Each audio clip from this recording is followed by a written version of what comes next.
पूरी दुनिया की एप्लीकेशंस का तरीका वारदात कुछ इस तरह का होता है कि सबसे पहले हमें अपना आदी बनाती हैं ताकि हम इन्हें छोड़ ना सकें। इसकी सादा सी एग्जांपल उबर, क्रीम, इजी पैसा और जैज़ कैश की एप्लीकेशंस हैं। फॉर एग्जांपल उबर जब नई पाकिस्तान में आई थी तो इसके किराए बहुत ही कम थे और हम लोकल ट्रांसपोर्ट को यूज़ करने के बजाय उबर का इस्तेमाल करते थे। हमें प्रोमो कोड्स मिल जाया करते थे कि जिससे डिस्काउंट मिलता था और हमारा किराया मज़ीद कम हो जाता था और हमें बहुत ही आसानी थी। मगर राइट नाउ उबर, क्रीम पे हमें कोई भी प्रोमो कोड नहीं मिल रहा और जो फेयर्स हैं वो पहले से बहुत ज़्यादा हो चुके हुए हैं और अब हम लोकल ट्रांसपोर्ट को इस वजह से प्रेफर नहीं करते क्योंकि हम उबर और क्रीम के इतने ज़्यादा आदी हो चुके हुए हैं कि हमें लगता है कि इसके सिवा ज़िंदगी का कोई तसव्वुर ही नहीं है। इसी तरह इजी पैसा और जैज़ कैश की एप्लीकेशंस हैं कि स्टार्टिंग में तो हमें बहुत से एडवांटेजेस मिलते थे बट अब इतनी ज़्यादा लिमिटेशंस हैं। गो के स्टेटमेंट ऑफ पाकिस्तान ने भी कुछ लिमिटेशंस लगाई हैं बट फिर भी जो चीज़ें इनके इख्तियार में हैं इजी पैसा और जैज़ कैश के, उन्होंने वो चीज़ें भी रिस्ट्रिक्ट कर ली हैं और अब हम मजबूर हो चुके हुए हैं। चाहें भी तो फिर भी हम इन एप्लीकेशंस का इस्तेमाल करना बंद नहीं कर सकते।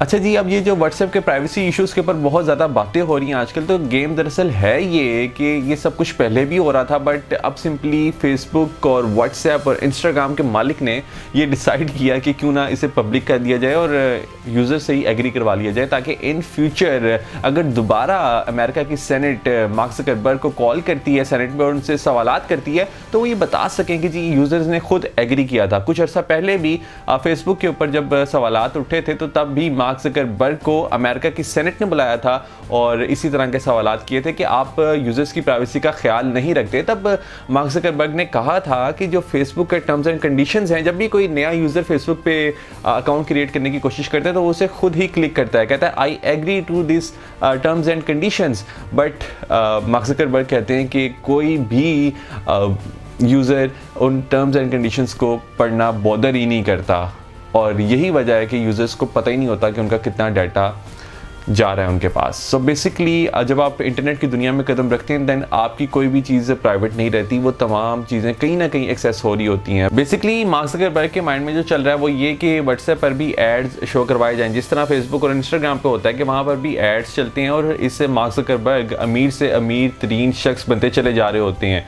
इसी वजह से ये सारे स्टेप्स लिए जा रहे हैं और अब व्हाट्सएप पर भी इन फ्यूचर हमें एड्स रन होते हुए नज़र आएंगे और एड्स को टारगेट करने के लिए भी ये डाटा जो है वो शेयर किया जा रहा है फेसबुक के साथ। अच्छा, मैंने क्या किया, मैंने सिंपली एग्री के बटन पर प्रेस कर दिया क्योंकि मुझे इसका कोई और अल्टरनेटिव नज़र नहीं आया। जिस तरह लोग कह रहे हैं कि सिग्नल और टेलीग्राम ऑल्टरनेटिव्स हैं, मे बी राइट नाउ वो ऑल्टरनेटिव्स हों बट मुझे नहीं लगता कि इन फ्यूचर ये कंपनीज ऐसा नहीं करेंगी। ये भी ऐसा ही करेंगी चाहे कोई नॉन प्रॉफिट हो प्रॉफिट हो।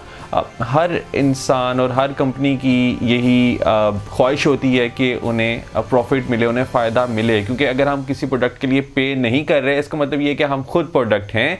आई थिंक सो कि अगर आपने रिस्क लेना ही है देन वाई नॉट व्हाट्सएप कि जिसके ऊपर ज़्यादा यूज़र्स हैं। सो मैंने तो ये किया। अब बाकी चीज़ें हुकूमत पर डिपेंड करती हैं क्योंकि हुकूमत ही हमें यहाँ से निकाल सकती है। अगर हुकूमत स्टेप लेती है और मैंने न्यूज़ में देखा है कि हुकूमत इस पर स्टेप ले रही है और वो बात करेगी फेसबुक की इंतज़ामिया से। सो हुकूमत ही अगर सारे ममालिक की हुकूमत इस बात पे डट जाती है कि उन्होंने अपने यूज़र्स के डाटा की प्राइवेसी को लीक नहीं होने देना देन डेफिनेटली इसका कोई सोल्यूशन निकल सकता है। सो वेट कीजिए हुकूमत के डिसीजन का और मैंने जो किया वो मुझे बेहतर लगा।